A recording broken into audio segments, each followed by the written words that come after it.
Hello everyone, this is Badal Verma and welcome again to my educational YouTube channel IS Point. I hope you are very well. So today we are going to discuss about NCERT class 7 chapter number 10 18th century political formation 18वीं शताब्दी में नए राजनीतिक गठन। तो इस chapter के माध्यम से हम जानेंगे कि किस तरीके से मुगल साम्राज्य और उसकी प्रवृत्ति मुगलों के लिए संकट की स्थिति बनी और किस किस तरीके से भारत में नए नए राज्यों का उदय हुआ। तो जैसे कि आप सभी लोग जानते ही होंगे कि ये हमारी NCERT कक्षा 7 की सीरीज़ चल रही है। तो इसमें हमने मुग़ल साम्राज्य और जो हमारा था दिल्ली सल्तनत, तो काफ़ी ज़्यादा इम्पोर्टेंट चैप्टर्स को कवर किया है। तो आज का ये हमारा लास्ट चैप्टर है, जिसके बाद हम आधुनिक भारत का इतिहास पढ़ेंगे। तो आधुनिक का भारत का इतिहास समझने से पहले हम लोगों को 18वीं शताब्दी में नए राजनीतिक गठन जानने बहुत ज़्यादा ज़रूरी है। और UPSC परीक्षा में काफ़ी ज़्यादा क्वेश्चंस इससे पूछे भी जाते हैं प्रीलिम्स एग्जामिनेशंस में, और काफ़ी ज़्यादा मेंस के एग्जामिनेशंस में भी पूछे जाते हैं। तो मैं पॉइंट टू पॉइंट इसके बारे में डिस्कस करूँगा, तो आप सभी लोग समझने की कोशिश करेंगे। ऑलराइट, तो चलिए शुरू करते हैं। तो जैसा कि हम लोगों को पता है कि इसमें 2 मानचित्र दिए गए हैं, तो इन्हें हमें ध्यानपूर्वक देखना है। ऑलराइट, तो 18वीं शताब्दी के पूर्व के दौरान भारतीय उपमहाद्वीप में कुछ विशेष रूप से उल्लेखनीय घटना घटी। ऑलराइट, तो कौन कौन सी घटना घटी पहले तो हम जानते हैं कि 18वीं शताब्दी के पूर्वोदय, यानी कि पहले शताब्दी जान लेते हैं। तो जैसा कि मैंने आपको प्रीवियस अपने चैप्टर में भी बताया था कि जब ये शताब्दी शब्द आए, तो मान लीजिए जैसा कि कहा गया है 18वीं शताब्दी, तो 1701 से लेकर 1800 के बीच का जो समय है, इसे पूरी की पूरी 18वीं शताब्दी कहा जाएगा। जैसे कि मान लीजिए वर्तमान समय में हमारी 21वीं शताब्दी चल रही है और हमारा ये टाइम पीरियड कौन सा चल रहा है, 2020, तो इसे 21वीं शताब्दी कहा जाता है। तो जैसे कि 18वीं शताब्दी के पूर्वोदय यानी कि 1701 से लेकर 1750 के बीच या उससे ज़्यादा घटना जो कही गई है, यानी कि उसमें काफ़ी ज़्यादा जो घटनाएं थी वो घटित हुई। तो गौर कीजिए कि कई स्वतंत्रता राज्यों के उदय में मुगल साम्राज्य की सीमा किस तरह से बदली। तो उस समय जैसे कि आप लोग जानते ही होंगे कि जब मुगल साम्राज्य का पतन हुआ, तो धीरे धीरे से जो ईस्ट इंडिया कंपनी थी वो भारत आई थी, और उसी के बाद से जो था पूरी तरीके से अस्तित्व एक तरीके से मिट गया था मुगल साम्राज्य का। तो आप यह भी देखेंगे कि 1765 तक यह अन्य शक्ति यानी कि ब्रिटिश सत्ता ने पूर्वी भारत के बड़े बड़े हिस्सों में यानी कि सफलतापूर्वक हड़प लिया था। तो जैसा कि आप लोगों को पता ही होगा कि 1765 तक ईस्ट इंडिया कंपनी भारत के जो महत्वपूर्ण हिस्से थे उनको हड़प लिया था। तो जैसे कि आप मानचित्र 1 में देख पा रहे होंगे कि 18वीं शताब्दी में नए राज्यों का गठन। तो देखिए, तो कौन कौन से राज्यों का गठन हुआ था। तो जैसे कि बंगाल, हैदराबाद, मालवा, गुजरात, अवध और जाट नाम से भी ये एक राज्य का उदय हुआ था, सिख। तो ये तमाम राज्यों के जो थे वो उदय हुए थे 1765 में। अब देखते हैं क्या बताने की कोशिश की गई है। हमें दर्शाता है कि 18वीं शताब्दी का एक ऐसी अवधि थी जब भारत में राजनीतिक परिस्थितियां उपेक्षाकृत एक छोटे समय अंतराल से बड़ी तेज़ी से अचानक बदलनी शुरू हो गई थी। तो जैसे कि आप सभी लोग जानते ही होंगे कि जब ईस्ट इंडिया कंपनी भारत आई थी, तब काफ़ी ज़्यादा जो थे वो चेंजेस आने लगे थे, यानी कि आप एक तरीके से राजनीतिक परिस्थितियाँ भी अब चेंज होने लगी थी, आर्थिक परिस्थितियाँ भी, और सांस्कृतिक परिस्थितियाँ भी जो है वो अब चेंज होने लगी थी। ऑलराइट, तो अध्याय में हम 18वीं शताब्दी के पूर्वज यानी कि 1701 से लेकर 1750 के बीच के बारे में, और उससे यानी कि आप मान लीजिए कि 1760 या 70 के बीच के बारे में भी पढ़ेंगे। तो मोटे तौर पर 1707 में जब औरंगजेब की मृत्यु हुई थी से 1761 तक जब पानीपत की तीसरी लड़ाई लड़ी गई थी। तो देखिए, पानीपत की तीसरी लड़ाई, तो जैसे कि आप सभी लोगों को पता ही होगा कि पानीपत की प्रथम लड़ाई जो लड़ी गई थी वो 21 अप्रैल 1526 में इब्राहिम लोदी, यानी कि हमने जब दिल्ली सल्तनत पढ़ा था, तो दिल्ली सल्तनत में हमने 5 वंशों की बात की थी, गुलाम वंश और लोदी वंश, और इसमें कई अन्य वंश भी थे, जैसे तुगलक वंश भी था। तो ये तमाम हमने वंशों की भी बात की थी। तो लोदी वंश का ये एक तरीके से शासक हुआ था इब्राहिम लोदी। तो इब्राहिम लोदी और बाबर के बीच युद्ध हुआ था पानीपत का सबसे पहले। तो यानी कि पानीपत के मैदान में जो पानीपत है वो आज वर्तमान समय में हरियाणा में स्थित है। तो पहली लड़ाई के बाद ही बाबर ने इब्राहिम लोदी की मृत्यु करके जो था मुग़ल साम्राज्य की जो थी वो उसने नींव रखी थी। फिर पानीपत की दूसरी जो लड़ाई हुई थी वो हुई थी, ये मान लीजिए 1556 में, यानी कि 5 नवंबर 1556 में हुई थी। ये किसके बीच हुई थी? तो विक्रमादित्य जिसका लोकप्रिय नाम था हेमू, तो अकबर के सेनाओं के बीच हुई थी। तो आपको जो है टाइमलाइन याद रखनी है। और जो हमारी पानीपत की तीसरी लड़ाई, जैसा कि इसमें भी बताया गया है कि पानीपत की तीसरी लड़ाई 1761, तो 1761 में पानीपत की तीसरी लड़ाई हुई थी। अहमद शाह जो अलबादी और मराठा सेनापति सदाशिव शाह भाऊ के बीच में, यानी कि 14 जनवरी 1761 में। अब देखिए, तो काफ़ी बार जो है पानीपत के युद्ध से रिलेटेड भी जो है काफ़ी बार क्वेश्चंस पूछ लिए जाते हैं, तो आपको ये डेट भी याद करनी होगी। तो देखिए, तो पानीपत का पहला युद्ध कब हुआ था? पहला युद्ध हुआ था 21 अप्रैल 1526 में। आपको ये याद रखना है, आप अपने नोट्स में नोट भी कर सकते हैं इस चीज़ को। फिर दूसरा युद्ध हुआ था 5 नवंबर 1556 में, और तीसरा युद्ध हुआ था ये आपका 14 जनवरी 1761 में। तो आपको ये टाइमलाइन जो है ये याद रखनी है। ऑलराइट, तो अब देखिए, तो के दौरान उपमहाद्वीप में उत्पन्न हुई राजनीतिक शक्तियों के बारे में हम इसमें पढ़ेंगे। ऑलराइट, तो देखिए, जैसा कि मानचित्र 2 में 18वीं शताब्दी के मध्य ब्रिटिश क्षेत्रों को दिखाया गया है। तो देखिए, तो ब्रिटिश क्षेत्र, ये आप देख ही पा रहे होंगे कि ब्रिटिश नियंत्रण के अंतर्गत क्षेत्र 18वीं शताब्दी के, तो उत्तरी सरकार, ये जो क्षेत्र था ये ब्रिटिश सरकार के नियंत्रण में था, उस समय आ चुका था, ये मान लीजिए, सॉरी। तो ये पूरा का पूरा क्षेत्र ब्रिटिश सरकार के जो था वो पूरा का पूरा उसमें आ चुका था शासन में। जैसे पटना, बिहार, मुर्शिदाबाद, बंगाल, ढाका, कलकत्ता, ये सभी तमाम जो थे, ये क्षेत्र जो थे वो ब्रिटिश सरकार के अब एक तरीके से कब्जे में आ चुके थे।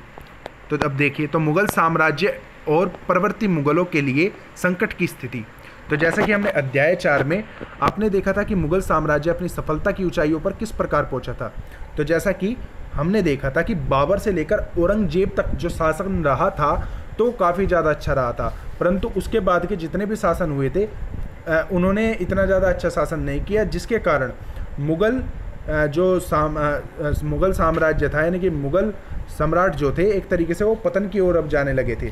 फिर उसके बाद ईस्ट इंडिया कंपनी आ गई थी। ईस्ट इंडिया कंपनी आने के बाद तो ये मान लीजिए कि पूरी तरीके से मुगल साम्राज्य का जो है नामो निशान ही मिट गया था। ऑलराइट, आई होप कि आपको समझ आ रहा होगा।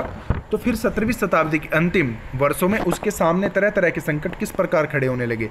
ऐसा अनेक कारणों से बादशाह औरंगजेब ने दक्कन से 1679 से लंबी लड़ाई लड़ते हुए साम्राज्य के सैन्य और वित्तीय संसाधनों को बहुत ही अधिक खर्च किया था। तो जैसा कि हमने औरंगजेब के बारे में पढ़ा था, तो औरंगजेब ने काफ़ी ज़्यादा अपनी सेनाओं के ऊपर खर्च किया था। तो औरंगजेब के कुछ गलत फैसलों के कारण भी जो था वो पतन की ओर चल पड़ा था मुगल साम्राज्य। ऑलराइट, फिर औरंगजेब के उत्तराधिकारियों के शासनकाल में साम्राज्य व प्रशासन की कार्यकुशलता समाप्त होने लगी थी। फिर मनसबदारों और शक्तिशाली वर्गों को वंश में रखना केंद्रीय सत्ता के लिए कठिन हो गया था। तो हमने मनसबदारों के बारे में भी पढ़ा था, जो कि मुगल साम्राज्य में एक तरीके से उस समय एक प्रशासनिक अधिकारी के रूप में होते थे।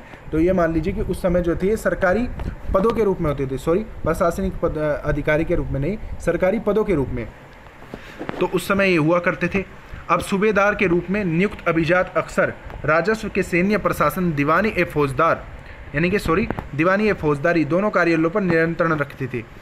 इसमें मुगल साम्राज्य के विशाल क्षेत्रों पर उन्हें विस्तृत राजनीतिक, आर्थिक और सैन्य शक्तियां मिल गई। जैसे जैसे सूबेदारों ने प्रांतों पर अपना नियंत्रण सुदृढ़ किया, राजधानी में पहुंचने वाले राजस्व की मात्रा में कमी आती गई।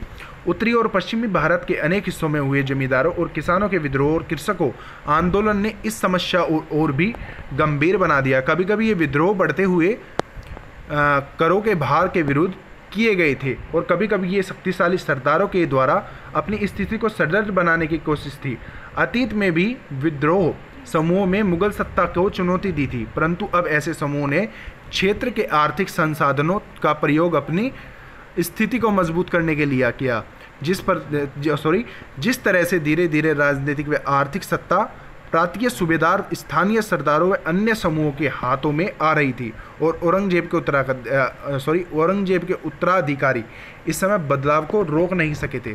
तो देखिए, इस पैराग्राफ के माध्यम से हमने समझने की कोशिश की कि उस समय जो औरंगजेब था, तो औरंगजेब ने एक तरीके से सैन्य प्रशासन यानी कि सैन्य प्रशासन को वो भेजा करता था। तो आपने पढ़ा था उस चीज़ में, जैसे कि हमने मुग़ल साम्राज्य जब पढ़ा था तो उसके औरंगजेब के बारे में भी पढ़ा था और बाबर के बारे में भी, तो तमाम शासकों के बारे में हमने चर्चाएँ की थी। तो इसमें हुआ क्या था, अब धीरे धीरे से कुछ जो इसके प्रशासन के लोग थे अब वो रिश्वतखोर यानी कि एक तरीके से रिश्वत लेना उन्होंने शुरू कर दिया था। तो धीरे धीरे से इस तरीके से जो मुग़ल साम्राज्य था वो खोखला होता चला गया था। तो इस तरीके से ही मुग़ल साम्राज्य का सबसे बड़ा जो कारण था यही था पतन होने का। ऑलराइट, तो चलिए अब आगे देखते हैं। तो भरपूर फसल और खाली तिजोरियाँ। तो एक तत्कालीन लेखक ने साम्राज्य के वित्तीय दिवालियों का वर्णन इस शब्दों में किया, बड़े जमींदार निसहाय और निर्धन हो गए हैं और उनके किसान वर्ष में 2 फसल उगाते हैं, लेकिन उन्हें दोनों में से कुछ नहीं मिलता। उन्हें स्थानीय गुमास्ते एक तरह से किसानों के हाथ से कठपुतलियाँ बनते रहे हैं, जैसे कि वे स्वयं किसान एक ऋणदाता के वश में रहता हो, जबकि तब का साहूकार का कर्जा नहीं चुका देता। इस प्रकार संपूर्ण व्यवस्था एवं प्रशासन इतना चकनाचूर हो चुका है कि यद्यपि किसान अपनी फसल के जरिए मानो सोना बटोर रहा हो, लेकिन उसमें मालिक जमींदार को एक तिनके का टुकड़ा भी नहीं मिलता। ऐसी हालात में जमींदार सशस्त्र सेना कैसे रख सकते हैं, जिनकी उससे आशा की जाती है। वे अपने सैनिकों को जो लड़ाई के समय उनसे आगे आगे चलते हुए घुड़सवारों को जो उनके पीछे चलते हैं, वे पैसा कहाँ से देंगे। तो देखिए तो किस तरीके से थे। तो इसी तरीके से जो थी वो समस्या का इसमें एक तरीके से वर्णन किया गया है। तो क्या क्या समस्याएं उस समय लोगों पर आई थी मुग़ल साम्राज्य के कारण से। तो इस आर्थिक व राजनीतिक संकट के बीच ईरान के शासक नादिर शाह, तो ये नादिर शाह कहाँ का शासक था, ईरान का, ने 1739 में दिल्ली पर आक्रमण किया था और संपूर्ण नगर को लूटकर वह बड़ी भारी मात्रा में धन दौलत ले गया था।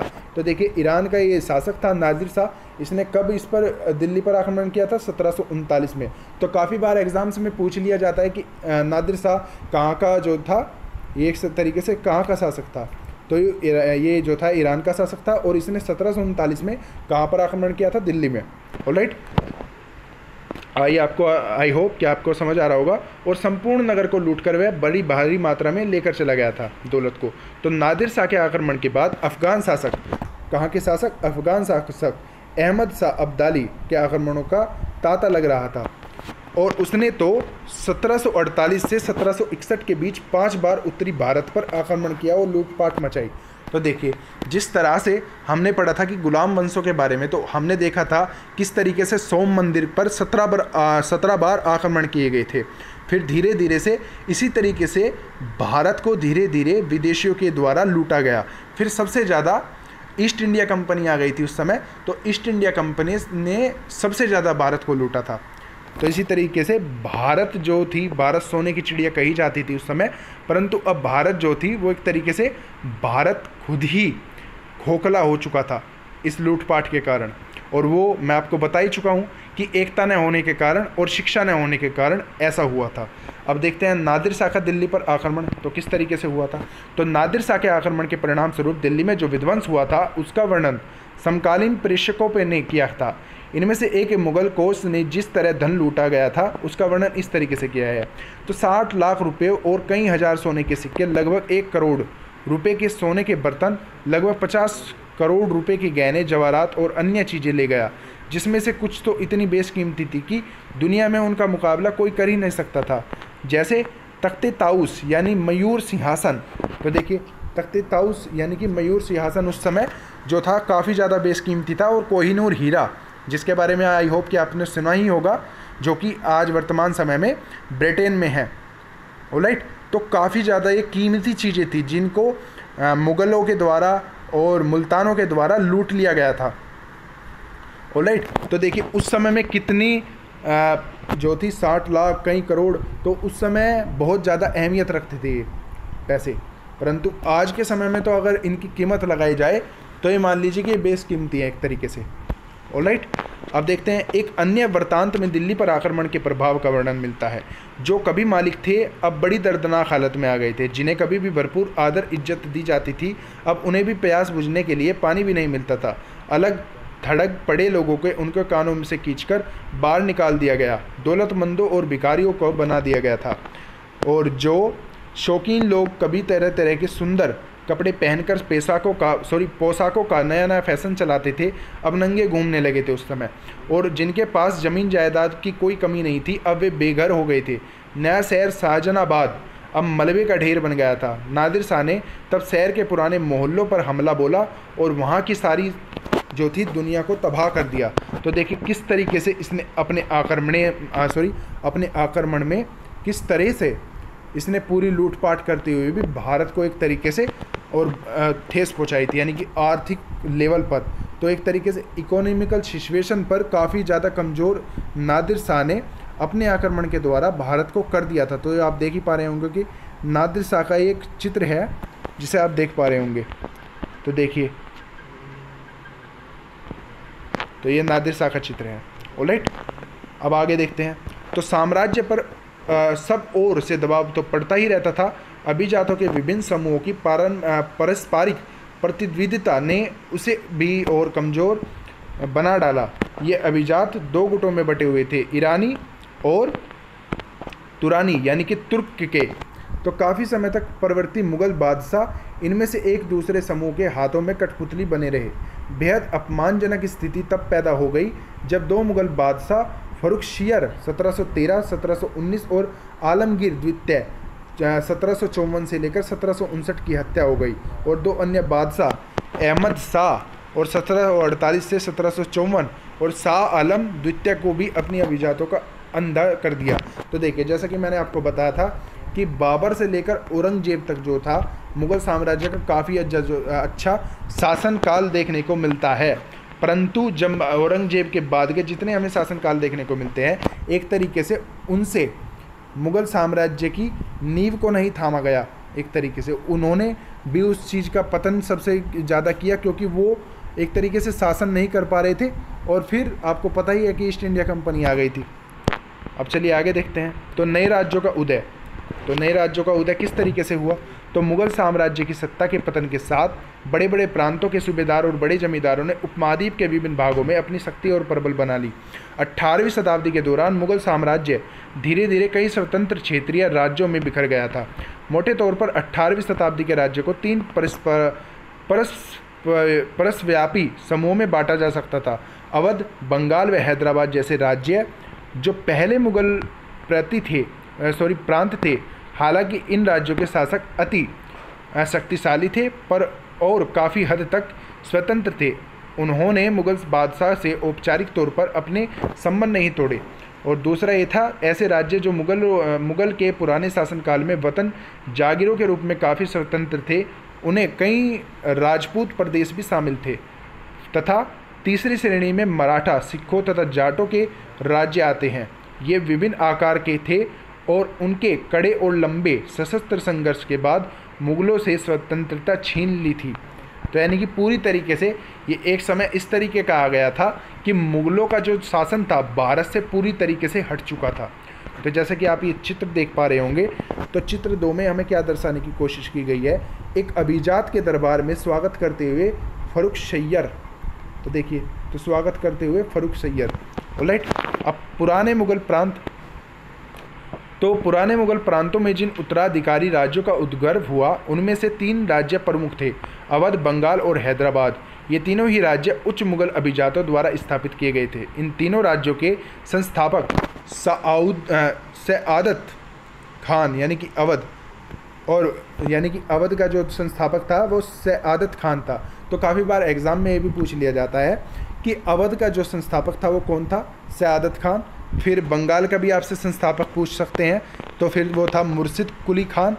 और फिर हैदराबाद का भी आपसे संस्थापक पूछा जा सकता है, आसफ़-जहाँ।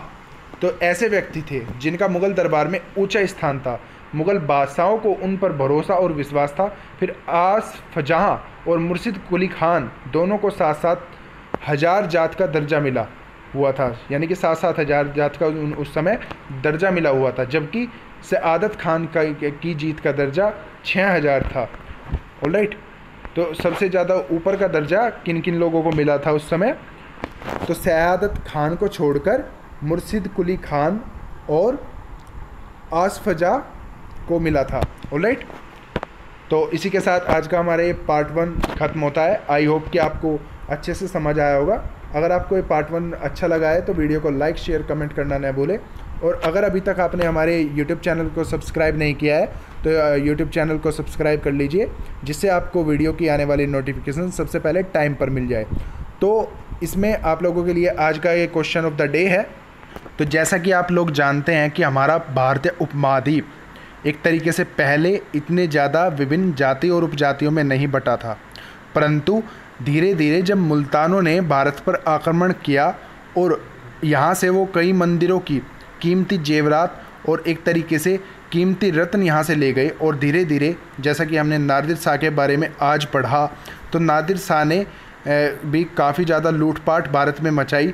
तो किस तरीके से उन्होंने लूटपाट की थी, क्या कारण रहे थे आखिर, मतलब एक तरीके से एक व्यक्ति ये काम नहीं कर सकता, आप ये लोग जानते ही होंगे। तो आप इसके कारण की विवेचना कीजिए।